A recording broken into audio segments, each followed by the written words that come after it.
Welcome to Darkwood Brew, a community for people who are seeking companionship on the journey beyond religious certainty. We stir up emotions from people in their own living rooms as well as people all around the world. Wherever you are, Darkwood Brew meets you there.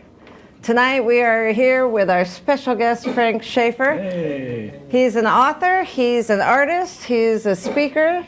He's rabble-rouser, former fundamentalist turned wildly progressive, and the author of this new book that's out, Sweeping the Nation. Sweeping the Nation. Where's your cup? Well, I've got mine at home. It's next to my bedstand. Why I Am an Atheist Who Believes in God, How to Give Love, Create Beauty, and Find Peace by Frank Schaeffer. Thank you. We're very excited to have you with us. Yeah, and you know, in person, because I've been on this show with you guys, but it's always been from Skype. Right. So I was thinking of bringing my bathrobe so I could do it like I did it at home.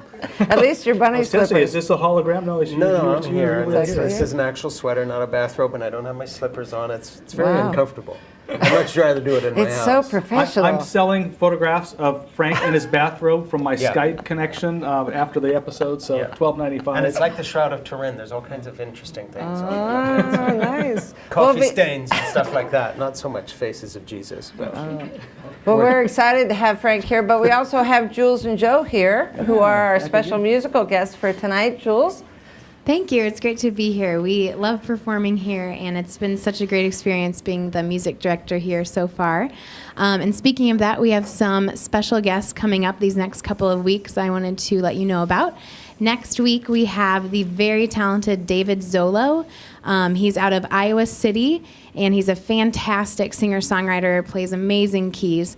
And we have our very own Matt Wallace playing tenor saxophone with him, and that should be a real treat next week. And then the week after that, on the 19th, we have Allie Peeler, who will be joining us. She's an Omaha native, and she is a singer-songwriter who accompanies herself on ukulele. And she has a really cool sound. So I think you'll really enjoy them these next few weeks. Maybe we'll have to put out the word to Warren Buffett. Maybe he'll make get a walk-on or something. Wouldn't that be He nice? plays Yes. ukulele too. Fabulous. Thank you so much. Thanks. We'll hear you later on. Sounds great. Yeah.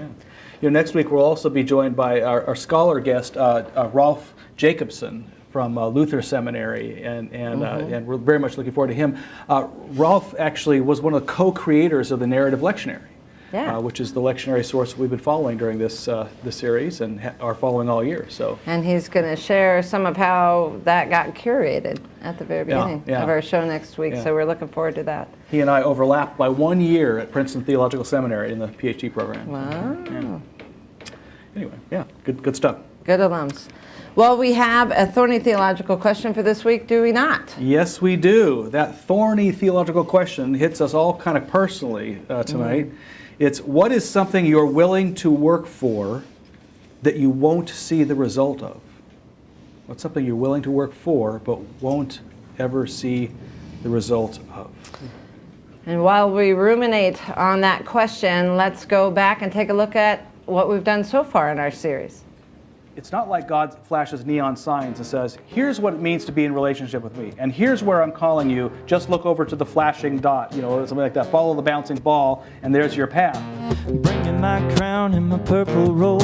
The higher I get, the more I get low. But I've been the man here since 55 years ago. I'm too old Learn to be true to that which you've been called into. Learn to be true to who you are and whose you are, however you tell that story. And the decisions we make matter, and because they matter, it's really, really, really important that when we discover we've made a wrong decision, to acknowledge it, turn around, come back. My legs follow you. It takes a lot of self-confidence to hold on to humility and not and to be childlike in faith, right? I mean, that's really what it is, to say, oh, there's something else and I didn't know it. Now, our question comes from our text tonight from Micah chapters 5 and 6. Let's listen to our Numa Divina from Dinah Gomez. But you, O Bethlehem of Ephratah, are one of the little clans of Judah. From you shall come forth for me one who is to rule Israel, whose origin is from of old, from ancient days. Therefore he shall give them up until the time when she who is in labor has brought forth. Then the rest of his kindred shall return to the people of Israel. And he shall stand and feed his flock in the strength of the Lord, in the majesty of the name of the Lord, his God. And they shall live secure, for now he shall be great to the ends of the earth. With what shall I come before the Lord and bow myself before God on high? Shall I come before him with burnt offerings, with calves a year old? Will the Lord be pleased with thousands of rams, with 10,000s of rivers of oil? Shall I give my firstborn for my transgression, the fruit of my body for the sin of my soul? He has told you, O mortal, what is good. And what does the Lord require of you, but to do justice, and to love kindness, and to walk humbly with your God?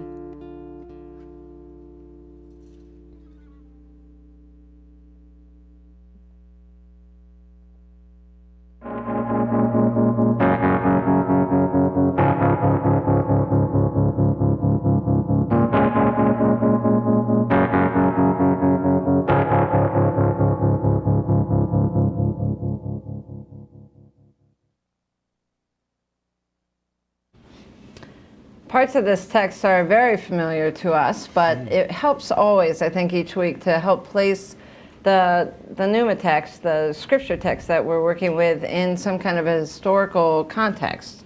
Can you give us some background on this text from Micah? Sure. Yeah, Micah is one of those short books of the Bible. He's part of the collection of writings in the Hebrew scriptures known as the 12, or the 12 minor prophets. Minor doesn't mean they had something minor to say; it's just they're generally shorter books. most of that. And we've been kind of following during this series an historical progression, really starting in the 10th century. In fact, if you put up that slide, I'll kind of show you where we've been. We started with David and Nathan in the 10th century. A little further on, you have David's son Solomon and the Pillar of Wisdom. We covered that during that episode. And then we moved on to the 9th century, and the prophet Elisha and the Aramean military commander Nathan, who was sent down to the River Jordan to wash. And we did the Pillar of Humility. That was from the 9th century, and then we move on. If you put that slide back up again, then now we hit Micah in the mid 8th century, and then next week we'll be at Isaiah, also from the later to mid 8th century, and also then we'll end up with Jeremiah. Coincidentally, falling in the 8th century, mid 8th century, like he does. We didn't plan this, but we were having Frank Schaeffer on for tonight. And last time Frank was here with us for a number of episodes was for the Amos series. They're called Prophetically Incorrect. And Amos came right just before Micah. I mean, so it really was a time, the historical context is a time just immediately before Micah, and into his early kind of prophecies starting in the mid 8th century, is a time when the two superpowers that are kind of flanking Israel up in Mesopotamia at that time, the Assyrians, and the south, the Egyptians, they had their own kind of problems, and so they were kind of leaving Palestine alone.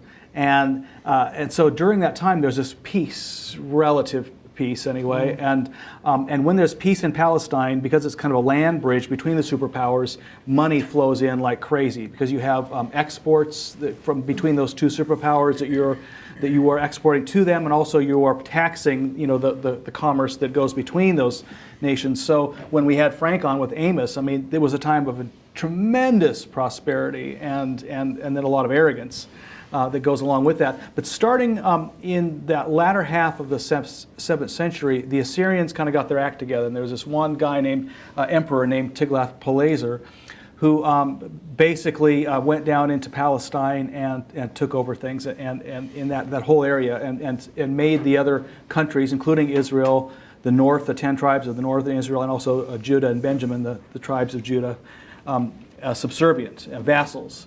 And basically, almost every year between 734 and 737, Tiglath-Pileser is just kind of making these annual campaigns down to conquered parts of Palestine. And so he kind of must be spring. Yeah, it must be spring. Yes, that's right. Spring, the time when they like to go out to fight, and not too hot, not too cold. Right. Just Perfect. right. And so you have, suddenly the tables are turned significantly, and this has been kind of prophesied by Amos, and also by Micah, who he's just like Amos. He's very angry about the way both the North and the South are treating, especially the poor and the oppressed, the most fragile in society. So how could you be Yahweh worshipers when you're doing all this? And so there's that famous text that we always hear. Well, actually, we've heard two of them. There's this what should I ask of you? What shall I require of you? But to do justice and to love kindness and to walk humbly with the Lord. The verses that immediately precede that, you hear kind of this lawsuit that Yahweh is launching against Israel. Like, hey, look what I've done for you. I've freed you from Egypt.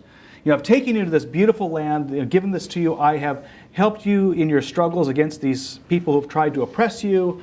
I've done all this for you, and what do I get in return? Am I getting some love here or what?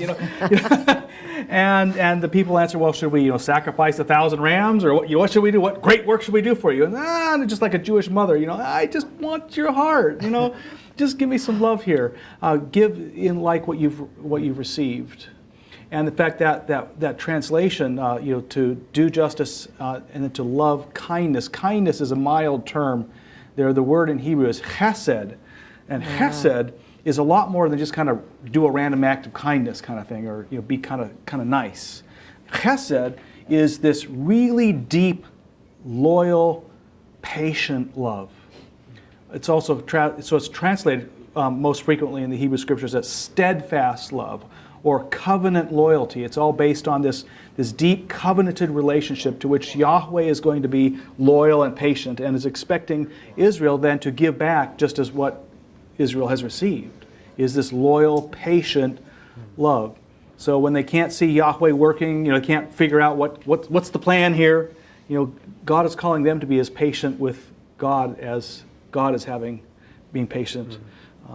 So that's them. where the concept of patience for our pillar comes from. Yeah, well, from the groups of text right before what we're so used to. It's right at the heart of that. What God wants from you is to do justice and basically have patient love and to walk humbly. And then there's that first passage that talks about, from you, O Bethlehem of Ephratah, you were this tiny tribe, I'll rise up this leader. Now as Christians, we hear that, we go instantly to Jesus. And of course, that's what Matthew does too. The Magi, that's right quoted from the Magi in chapter 2 of the Gospel of Matthew. When Herod says, why have you come to town? Well, we've heard the Messiah was come, and they cite a portion of that passage. But in its time, likely Micah is prophesying a king that's in their future, their near future, probably King Hezekiah, actually, who will rise up and become, whose world will be entering next week, who will rise up to be this very important king in Israel, and really incredibly important king. Probably talking about him. But even then it calls for patience. Even if for Micah talking about predicting the rise of this great king, there's still probably 10 or 20 years between the time that he actually is giving these oracles. Of course, he doesn't date them, unfortunately. But there's easily, you could imagine 10 or 20 years before this actually happens. So, translate that into our time. When we think, somebody's going to say this is going to happen, we want it like the day after tomorrow, or better yet, the day before yesterday. Imagine hanging a faith on something that won't even come about, for a decade. For 2 decades. Yeah. Or translates this into through Christian eyes and say, well, this is also, even if Micah wasn't aware of it, this is also pointing ahead to Jesus. Now we're saying, how about 700 years before this is actually fulfilled? This is God's time. And God's time requires a lot of patience. A lot of patience. Yeah. So Frank, you must have heard this text a million times growing up, right? What's your initial reaction to hearing it now, today? Well, a number of things. First of all, that was a very interesting little talk you gave there. I love this. I like this history part. Yeah, I know. I learn a lot. I learn a lot from it. Yeah, I think for me to contextualize it with the present and the personal, I would look at the idea that where I have been impatient in my evangelical past before I kind of changed some of my views on both religion, Christianity, and politics to a more progressive view would be that I had an impatience for certainty. And I think one of the things that really marks our period of history, left, right, and center, liberal, progressive, conservative, evangelical, doesn't matter. The way I put it is I think we have all become certainty addicts. We want answers, we want them now, and we want the quick fix. And that's, of course, a very American trait, too. And it can be good. I mean, when you're dealing with an airline or a car rental company, you want to know where you stand. But this idea of certainty addiction, I have a friend who's a neuroscientist, and she was telling me she works a lot with people who are addicts in therapeutic situations. And she's convinced, and I hope she does a study on this, but it certainly resonates with me. I don't know what you'd think of this. But that if we train the neural pathways of our brain, people used to think often things were just psychological issues, but we now know that we actually change the brain. It actually shows up differently on scans. And she was saying she thinks certainty addiction in the area of religious fundamentalism, for instance, produces different kinds of neural pathways that actually measure the same way as substance abuse addiction. You need that next fix of an answer. So for me, a lot of my own impatience in life comes, and maybe having learned a little more patience in life, comes from not looking for the quick fix and the answer, whether it's from God, from my faith, from my family, expectations of my children, my grandchildren, and having patience in the area of saying, paradox is not such a bad thing. And, I'm on author tour with this book, Why I'm an Atheist Who Believes in God, but one of the points I make in the book, and this is not a stretch just to bring it in, although I'm just bringing it in. So just consider this the commercial break. Lights flashing around it. But one of the points I make in the book is in my own spiritual journey away from this certainty addiction, getting to a place where you actually embrace uncertainty and paradox, or to put it in terms of patience in the spiritual area, embrace the idea that God is not going to give you the quick fix, that this is going to take a lot of time. And one of the examples I use in the book, which I think is apropos here in a personal sense, is just that arc between me being a teenage father that got his girlfriend, Jeannie, who's now been my wife for 44 years, pregnant when we were 17 and 18, the impatience of that young father and the unkindness that came from it in terms of expecting things from my daughter. The difference between that and me now at age 62 with 5 grandchildren, 3 of whom live across the street that I do childcare for 5 days a week with Jeannie. Just looking at the difference of that arc in one lifetime and thinking, if one very, very, very imperfect person can learn a little bit of patience just in not having that expectation of children and having such a better relationship. I know this sounds weird because I expect less. There's a sort of a picture there in terms of what we expect from God in terms of answers and being willing to take this time. So for me, the big point is patience in the area of unhooking ourselves from this addiction to certainty and wanting to know. And to me, that's a big life lesson, and I think has big spiritual implications. And so that's just off the top of my head, kind of where I see something from this passage. That sounds like to me like also kind of patience with your own story. Right. I mean, you ask, who are you? Well, when I think about who I am, all I can do is think about, well, what's Eric Elnes's story as best as I could cobble it together, and probably some parts of my story, as I envision it, are absolutely accurate, and some parts are maybe they come in from the stratosphere someplace, and I'm wishfully thinking, and some are accurate, some are not accurate, and so forth. That uncertainty principle kind of puts you in a place where you are kind of challenging your own story. And story is the right word, because we always see this is another area where you're talking about a more patient view of life. When you start seeing your life as a narrative and a story, you're in your story, so you're not going to be able to write the ending of it. Right. It's your story. You're in it. You're a character in it. You don't get to manipulate it in that sense. So I think learning patience and seeing your life as a narrative and a story and a journey is the opposite of the kind of fundamentalist Christianity I grew up with, where you had these sort of demarcation points of certainty. Now I'm saved. This is what I believe. Here's the doctrine.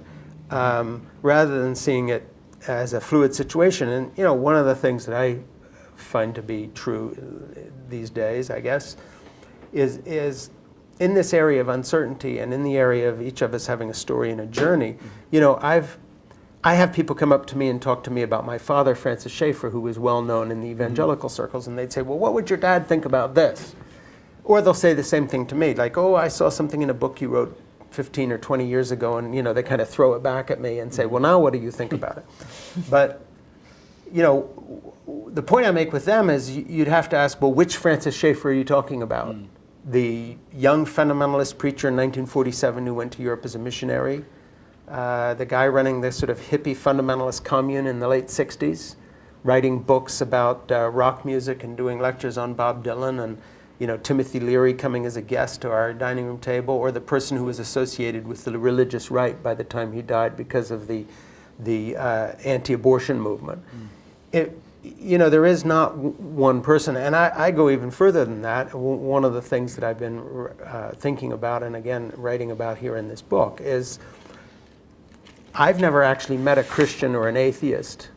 I've never actually met a man or a woman or a black person or a gay person or a straight person, because our life journey is so huge and the arc is so amazing in terms of always learning that we're never the same person at any given point. So it isn't that people change the color of their skin, or if they're gay, they suddenly become straight. What I'm talking about is the rejection of labels. You're never this label. You're not a label. I'm not a label. I'm not a Christian or an atheist or a Muslim or a Jew or any of these labels. I'm someone that has a lot of ambivalence about what I believe at any given moment, has to learn the patience to understand there may not be an answer at any point that I will see in my life on some question or issue. Same thing in relationships. And, you know, it's like saying, well, somebody's married, that's it. Well, that's a word that is a label, but what about right after a fight when I storm out of my house? Am I married then? You know, relationships change. Bring my wife a cup of coffee in the morning is a different time than when we're arguing. I remember Anne Lamott commenting that, you know, we ought to tell each other, we reduce our expectations. We say, honey, I will love you till the end of dinner. And then we'll go from there. Yeah. You know, and I think that there's that, you know, to kind of bring it back to that text, you know, the Micah 6, 8 and following, and then those verses that precede it. In a sense, God is saying, you know, in the midst of, you know, Israel's kind of in this chaos, you know, they're looking forward to the future, but God is saying, hey, wait, look back, first of all. You see this, you know, here's the story. You were rescued from Egypt. You were slaves. You were freed from bondage. You went through the wilderness, this place that you couldn't negotiate. I brought you through. I brought you into this land that you didn't, you know, work for, and gave it to you. I mean, there was some problems, you know, here, you know, like with violence and things like that we bring into it as moderns. But to see it through their perspective, what the story that's being built is of this, you know, grace upon grace given to them. And then what are they to do as they look to the future about, you know, here's your story. You know, and now what's your story? How are you going to make your story in the future? It's through justice, you know, and through kindness, or loving kindness, patience, love. You know, and when you think about it, a lot of people, I mean, after 20 years of ministry, I've been with a lot of people on their deathbed. I know you have too. And, you know, a lot of people, when they look back over their life, you know, they're not wishing that they went to another committee meeting. They're not wishing that they'd had that job promotion or spent a little more time at work. They're thinking about those times where they took a stand for something, and they're thinking about those people they loved and the acts that they did in love, yeah, and wishing there were more of those. And also remembering that, I mean, they look back, and those are the things that make, that mark the story, that create the story, that we look back, and everything looked like chaos, but no, we look back and like, oh, it's almost like a finely crafted novel, you know, as I look back. And it's through the love and justice, you know, that does that, humility. Well, I know, Frank, we were talking earlier about the genuineness of patience and the genuineness of failure. Do you want to elaborate on that a bit? Sure. You know, my sense is in this, what you were just talking about, looking back, you know, I think one of the areas we demand certainty and where we're impatient is in looking for an answer as to what the future will be. And what God is calling us to do in the passage you were reading here, also in any of the prophetic prophecies, is to look back and to understand that you walk blind into the future precisely because you trust the hand that you have seen in the past. It's a very different way than looking forward and wanting the answer. And for me, you know, one way I've learned that in this arc again, you know, the difference between being a teenager and a 62-year-old grandfather is that you have an understanding on a gut level, not just theoretically, that actually some of the best things that have happened to you in terms of patience and impatience, you know, one of the key life lessons for me is understanding that the failures were actually the best parts of your life. And I guess what you were talking about, people on their deathbed, you know, looking back at what really mattered. You know, when I think about the things that I had impatient ambition for, that I wanted most at any given moment, that did not work out. And I'll give you a specific. You know, I've had a couple best-selling books, and I've eked a living out from the book trade. But in my view, you know, what I would like best would be for every single book I write to become a bestseller. But if that happened, you know, I've written maybe 15 books, I would not have had the hunger to keep writing and learning to write better, because I would just be sitting back on my laurels, and it would change you. It's like the young rock star who's 19 years old and has the misfortune to have a hit single, you know, before he turns 20, as opposed to the guy who stays hungry enough for the art and the music to keep on pushing and working, so that you actually arrive at the apex of your creative ability when it's really there, rather than when you want it. Yeah. And I think the same thing goes for marriage, relationships, sex within relationships, all these things. If you have the impatience for the answer now, and you won't take failure as an answer, then you will never have the hunger to push forward to where you can actually be. And so the patience for failure is I don't exactly know if I'm articulating it right, but having patience with failure instead of impatient toward what you deem to be success.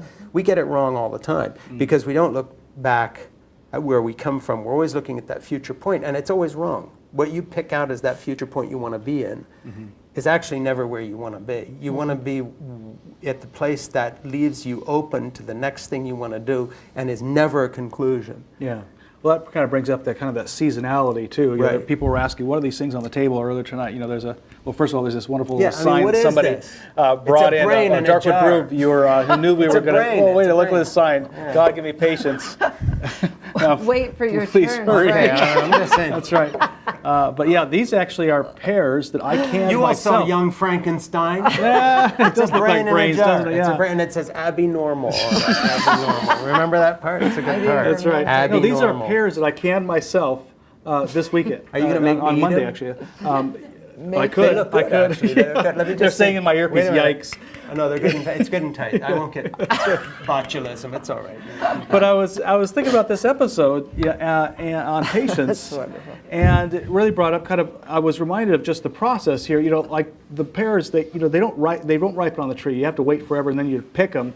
But then you got to stick them in your basement in a bag for a long, long time, and before they even get ripe, and you're waiting. But you have to keep checking. You have to keep checking. But then suddenly there's a moment, in time. There's just a few days where suddenly that ripens. Like you better get at it, otherwise they're gone. And I think that patience is an active waiting. It's not just simply for out of sight, out of mind. It's an active is it the time? Is it doing the right thing? It's not just simply about doing the right thing. It's about doing the right thing in its season, when the time is full, in its ripeness. I was going to ask you when you've seen that happen in your lifetime at some point, but I can think of a million stories just in your ministry alone, much less everybody else's, where that's been true. I mean, the whole idea for Darkwood Brew. Yeah, that's right. The triphase stuff we're in, all kinds of things. You want to... Well, I mean, the origin of Darkwood Brew itself is a good example of that. I mean, the original idea for that came on a walk across the country in the middle of the walk in Kansas City in 2006. But that idea was pregnant at the time and caused a lot of excitement. But really, it never came. The time was not ripe. It wasn't until 4 years later, and a completely different church, and a church that had needs for small group resources, that suddenly oh, wait a minute, if we configured this right way, we could actually do something like we'd envisioned back in 2006. And then so 4 years later, here we are. I mean, there we were. Now we're in our 4th year of Darkwood Brew. But it needed to wait until the time was ripe, until the need and the seasonality was there, and then you got to act, and act decisively. And you did, and here we are. Here we are. Yay. Here we are, with our parents. Yeah, With I our had 50 volunteers Yeah. acted decisively. Well, the whole community acted. I mean, it wasn't just a and the one-person thing. Countryside And Community that's, Church as a whole, yes. yeah, Yeah. yeah.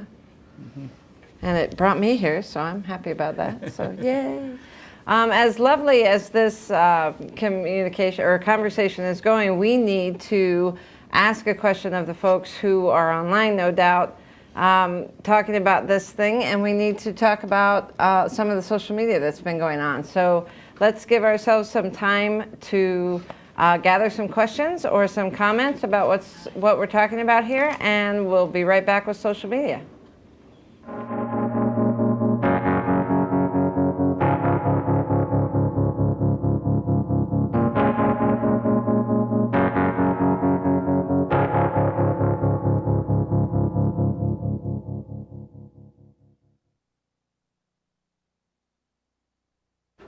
We've had a couple of technical issues to turn out on our social media tonight, but we do have a comment that I was just noticing that came in just a moment ago from Laura Sundberg. It says, "Active waiting for justice. There will be times when we can't see the end of the struggle, but the promise is that it will come." Yeah. Reminds me of that. The quote from Dr. Martin Luther King, you know, the arc of the moral universe is long, but it bends towards justice. Mm-hmm. Right. And there's that where that patience comes in. It's like any of these activities that we engage in, you know, we want to change the world, you know, the whole world's going to shift on its axis. Well, no, it's not likely to shift on its axis. But the little things we do might just shift it, you know, help it along in some minutia, you know. And it's going to take long enough that we probably better have more than just change of world as our incentive for engaging these things. There should be something much more immediate, some engagement that says, this is worth it to me today to be doing what maybe won't even come to fruition for 10, 20, 30, 40, 50 years. And Frank, in your life as a writer and an artist, you must have experienced that a great deal with, you know, engaging in something that seemed fruitless at the time, but knowing that someday it may very well. Hey, it's not only fruitless at the time, it never works out. No, okay, that's too dark. I mean, writing is a good. How do you know? Writing is a good discipline for that. You know, you work on people say, you know, they want to be a writer, and how do you get an agent, and so forth and so on. And you know, my question to them is, well, did you write anything this morning? It's never the big step. It's always the incremental movement, and it's always the discipline of actually doing it. And so people want to have a good marriage, and they go off to a seminar, and they get the book, and they download the 20 things in the course they're supposed to do. But the real issue isn't that. It's, you know, did you bring your wife a cup of coffee in bed this morning? Did you do something that actually makes a difference in somebody's life on an incremental basis? So I think, you know, when it comes to the best laid plans for these big solutions, you know, most of the time it always gets back to the same issue, and that is the content of your own character in your relationship with other people. And one way I put it is that rather than looking for answers in a book, and I would go so far as to include the Bible in that, or in a sermon or in a seminar or any big thing, the real answer as to who we are, where, you know, if you want a snapshot of where you are on the journey, it isn't in some theoretical area. The way I put it is the best mirror is the eyes of the people you know best, who know you best, where there's no BS or any covering because they're with you all the time. And if you read fear, and if you read anger there, and if you read unhappiness, that's a much surer mirror than looking at a Bible verse that tells you you're doing the right thing or the wrong thing. And in the same way, if you're looking into the eyes of the people who know you best and you see unconditional love and trust, that's a mirror of many incremental steps that got you there, not some big answer that solved everything. That's the whole, you know, fabric of a daily, ordinary life reflected. So I think one area, getting back to this idea of patience, is to look for those incremental things which actually change the content of our character, and not look for the big solution in the born-again sort of paradigm of like, this was my moment. And I'm not just talking religiously, but anything you do in life. So, you know, the way to be a writer is to make sure you write 250 to 1,000 words a day, and then start working on the editing later and realize you got to go through many drafts. And it's the same in relationships and with children and spirituality and all the rest of it. Yeah. Painting. Yeah. You're a great painter. Thank you. Yeah, and that's you right. and you bought a painting I of did. mine for It's him. hanging up in my study. Yes. Yes. It's great. Yeah. Yeah. I write to it daily. Watch it, staring at it. I stare at And that's it. a painting, by It's the a way, I could have muse. sold 3 or 4 times. So, and I am. I'm selling it like the got guy it who kept first. selling the Brooklyn Bridge. I say, go to Eric. He's got it in his Eric has office. to pass it around. People like that Well, painting. and for a large enough donation to Darkwood Brew, That's true. They can get it. It's negotiable. But yeah, no, I think about like in our local contest, serving at a church, Countryside Community Church in Omaha.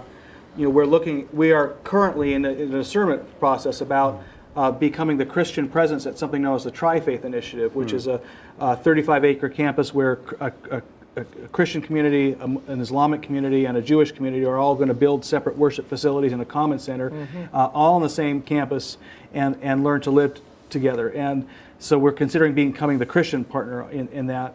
And there's a lot of excitement, a lot of deliberation about that. But some of the excitement is people think, well, my gosh, this is a one-of-a-kind statement to the world, and how could this change to help create world peace, amongst the Abrahamic faith? And that's true. That's wonderful. And probably the Tri-Faith will do something to help in that sphere. But I mean, that's going to be an incremental thing, and the benefits of that and the fruits of that won't be known for years and years, or even what they were. I mean, we'll look back in hindsight and see where the Tri-Faith is if we participate. But to me, then you have to look really close in. You have to start close in to well, okay, but so this is great about changing the world, but how is this changing me right now in my faith? How is it changing me to be in conversation with Jews and Muslims actively?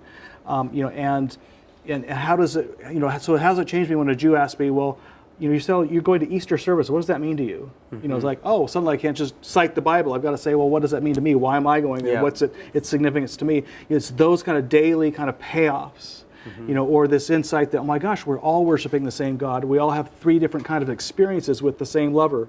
Now let's compare notes. And find out more through talking together about the greatness of this God that we all worship. It's those daily, close-in kind of payoffs that keep you patiently striving for those ultimate ends that may only be incremental in nature, but will have been worth it all the way through. Sorry, go ahead. Where I see that particularly in that Tri-Faith is they have this organization of children that they call Interplay. And they have the children come together and they play together, they sing together, they write and talk together, and they're friends together. And so we have a group of kids that are growing up as friends rather than enemies. And that is going to change the world. But that is a generation, 2 generations, 3 generations away, but you have to plant that seed in order to have it happen, and I think well worth that energy. One thing, you were talking about the creative life and writing and painting, and it made me think of something you were talking about there. I think a lot of times, too, we make a plan, say for the Tri-Faith building project and community, or a new book or a painting, whatever it is, but actually the serendipity of the unexpected sometimes intrudes and really becomes, in hindsight, the real reason you did it. So sometimes the actual benefit is not the one you were aiming for. It's something completely unexpected and different and better. And again, going back to the idea of failures sometimes being great gifts, often the thing that didn't work out exactly the way you planned it turns into something slightly different. But that you look back in hindsight and you say, hey, the real reason this happened, was not because of some overarching idea that we were planning for this great, but resulted in something completely different, a kind of a serendipity that you would not have been able to picture at the time. And I think part of this patience is waiting for that serendipitous actual result, rather than trying to jam the plan into it and say, well, this isn't where, we thought it was going to go. Be open and willing to accept the better thing. Yeah. That may not be what we planned for. That's right. So even though the effects may be incremental on the world stage, it's almost like the Spirit saying, listen, your story is bigger than what you're making of it right now. So let me break it open a bit. Which is how art works. Yeah. Because if you're writing a novel, if I'm typing dialogue in one of my novels, you have to let it go where it goes. And people say, well, why did someone say that like that? And I said, well, that's, you know, That's their what they personality told me. took on a life of their own, and that's what they told me. I don't, you know, this Exactly. book is writing, and that sounds like a weird thing, but actually that's the way creative things work. And Yeah. it's the same with painting. Reminds me of a quote I pulled up by Anne Lamott, a writer, who Yeah. was writing on a book to writers, who once said, I heard a preacher say recently that hope is a revolutionary patience. Hope is a revolutionary patience. She said, let me add one thing to that. Let me add that so is being a writer. Being a writer is revolutionary patience. Hope begins in the dark. The stubborn hope that if you just show up and try to do the right thing, the dawn will come. You wait and watch and work. You don't give up. Yeah, that's the deal. Yeah. That's the deal. Well, I love this conversation, and we'll continue it in our brouhaha time, I hope. So there will still be time for online questions, so please get on and speak to the administrator. Let them know that you have questions or comments that you want to share with us. Also gather your communion elements, because at the end of that brouhaha, we will be celebrating that together. And Eric, we have a musical guest tonight with us. And right? thank you for joining us, Frank, and thank you for also for agreeing to come on in the brouhaha too. So Yay. Frank's actually going to be with us in the second half of the program. And Yay, Jules Frank. and Joe, good. Hey, thank you. Thank you.